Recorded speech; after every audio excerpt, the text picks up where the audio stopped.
দাদা, হ্যাঁ। গণপতির সঙ্গে টাকা পয়সার কথা ঠিক হয়ে গেছে। খুব সাবধানে প্রপার্টি কিনবি, কাগজপত্র ভালো করে দেখে নি। ঠিক আছে। রামবাবু জিন্দাবাদ, রামবাবু জিন্দাবাদ, রামবাবু জিন্দাবাদ, রামবাবু জিন্দাবাদ, রামবাবু জিন্দাবাদ, রামবাবু ও কোথায় থাকে বল আমাকে। তোমাদের পাশের পাড়ায়।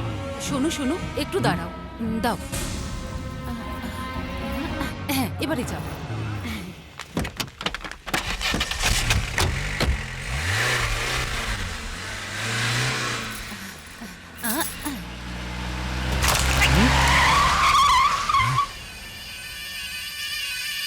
গাড়ি চালা।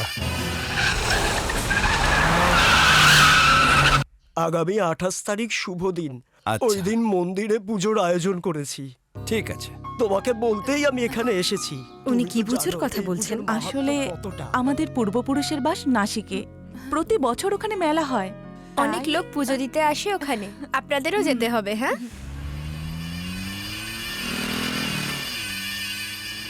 বিয়ের জন্য কেনাকাটা করতে যাচ্ছি, তুমিও চলো না দাদা। হ্যাঁ অরুণ, তোমার জন্য শার্ট প্যান্ট কিনতে হবে, তুমিও চলো। তোমরা অটোতে যাও, আমি ওর সঙ্গে বাইকে আসছি।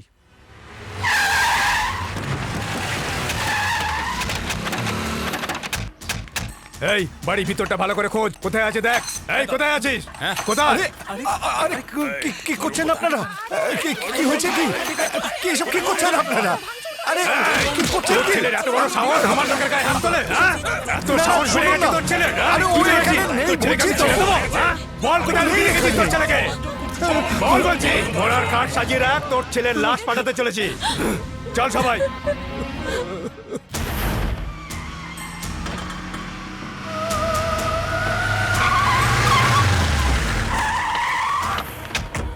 হ্যাঁ, ওই কালারটা ভালো।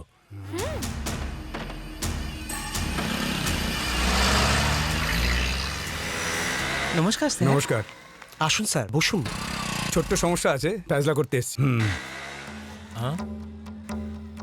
কি ব্যাপার রে, এমএলএ সামনের দোকানে বসে আছে? হ্যালো, এই সুরেশ, এমএলএ তোর দোকানে বসে আছে, কি ব্যাপার? তোমার দোকানে অরুণ নামে কোনো ছেলে এসেছে? হ্যাঁ আছে, বিজয়বাবুর ছেলে। এরা এসেছে ওকে মারার জন্য, অপেক্ষা করছে। আমার তো শোনো shopping বাবা, হয়ে গেছে। কিছুক্ষণের জন্য তুমি উপরে যাও। শপিং হয়ে গেছে? না তবু একবার ওপরে গিয়ে দেখো, যাও প্লিজ যাও, ওপরে গিয়ে দেখাশোনা করো না, যাও। এই ওনাদেরকে নিয়ে যা। হ্যালো, বিজয়বাবু বলছেন? হ্যাঁ। এমএলএ আপনার ছেলেকে মারতে এসেছে, এখনই চলে আসুন, বসে মীমাংসা করে নিন। যদি ও ওখানে মরেও যায়, আমাকে জানানোর দরকার নেই। অরুণ, তুমি এখান থেকে এখনই চলে যাও। কি আঙ্কেল, একবার উপরে যেতে বললেন, এখন চলে যেতে বলছেন, ব্যাপারটা কি? আসলে এমএলএ তোমাকে মারার জন্য বাইরে অপেক্ষা করছে। তোমার বাবাকে আমি ফোন করে জানিয়েছি, কিন্তু কি বললেন উনি? বলুন, কি বললেন উনি? উনি বললেন তুমি যদি মরেও যাও আমাকে খবর দেবে না।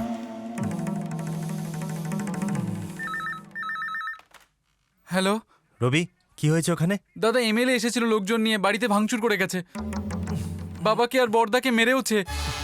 বাবার গায়ে হাত তুলেছে। দাদা, কি করছিস? দাদা, অরুণ, তোমাদের মধ্যে কেউ বাইরে আসবে না, ভিতরে যাও বললাম তো, ভিতরে যা।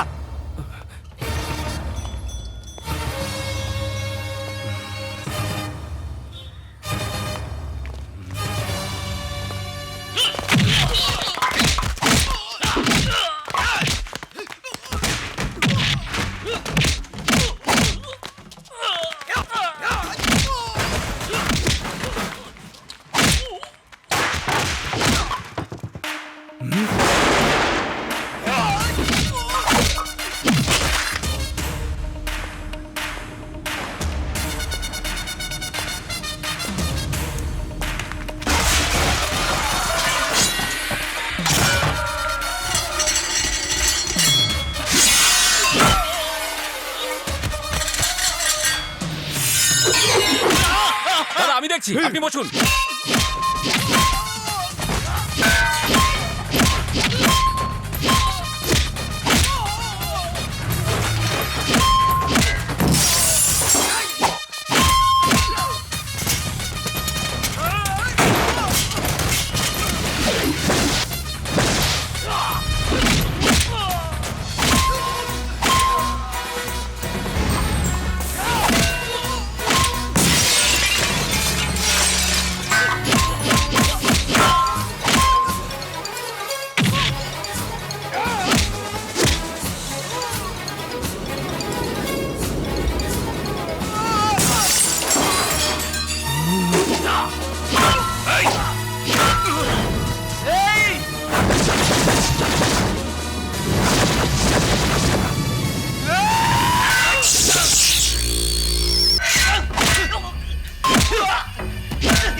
গায়ে হাত তুলছিস তুই, এর ফল কিন্তু ভালো হবে না।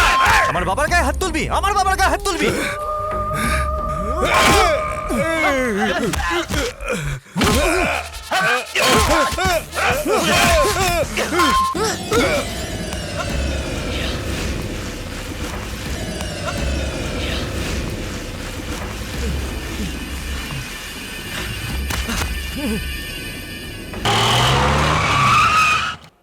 হে ভগবান, লোকটা আপনাকে কি বিয়াক্ষরের মতো মেরেছে?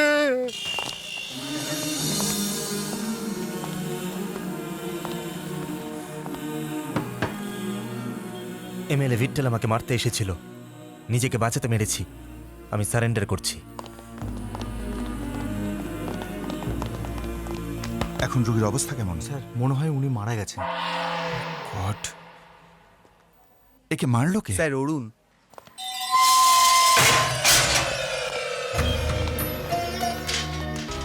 ডক্টর, এমএলএর পার্টির লোকেরা আর পেশের লোকেরা বাইরে দাঁড়িয়ে রয়েছে। ওনারা জানতে চাইছেন এমএলএর কি হয়েছে। আমরা ওনাদের কি জবাব দেব? আমি কথা বলছি। আমাদের এমএলএ কেমন আছে? একটু বলুন স্যার। আপনারা শান্ত হন। কি হয়েছে? স্যার বলুন কি হয়েছে? আপনাদের চিন্তা করার কোনো কারণ নেই। হ্যাঁ, আপনারা ব্যস্ত হবেন না, আমি 1 ঘন্টার মধ্যে সব জানিয়ে দিচ্ছি। ওকে? ডক্টর, এখন আমরা কি করব? একে মেরে একদম ঠিক কাজ করেছে। অরুণের অনেক আগেই এটা করা উচিত ছিল। দেখতে হবে এই কেস যেন কোর্ট অবধি না যায়, আর তার জন্যে 2 দিন আমাদের দেখাতে হবে এ যেন বেঁচে আছে। তার জন্য আপনাদের সাহায্য দরকার। ওকে ডক্টর, কিন্তু আমাদের চাকরি? কিচ্ছু হবে না আপনার চাকরির। একজন ভালো মানুষকে বাঁচানো কোনো অন্যায় নয়। একটা মরা মানুষ বেঁচে আছে প্রমাণ করে যদি ভালো মানুষকে বাঁচানো যায়, কোনো দোষ নেই। একে এক্ষুনি ভেন্টিলেশনে দিয়ে দিন, তাহলে মনে হবে এ এখনো বেঁচে আছে। আইভি ফ্লুইড স্টার্ট করুন, ইসিজি মনিটরটা অন করে দিন, ব্লাড এনে দিতে শুরু করুন। Come on, hurry up. ওকে ডক্টর।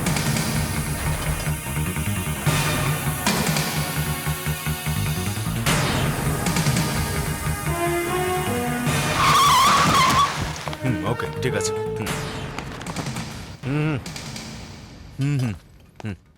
ওর কি ব্যাপার? এমএলএ কে মেরেছে স্যার। আচ্ছা, কি জন্য মেরেছো? ও আমাকে মারতে এসেছিল, নিজেকে বাঁচাতে মেরেছি। তা নিজেকে বাঁচানোর জন্য মেরেছো, তাই তো? কোন সেকশন দিয়েছো? স্যার অ্যাটেম্পট টু মার্ডার 307 দিয়েছি স্যার। যে এমএলএটা মার খেয়েছে সে এখনো বেঁচে আছে, সো এটা কোনো অ্যাটেম্পট টু মার্ডার কেস নয়, নিজেকে বাঁচানোর জন্যও মেরেছে। তাই আইন অনুসারে 320 দাও, আন্ডারস্ট্যান্ড? Yes sir.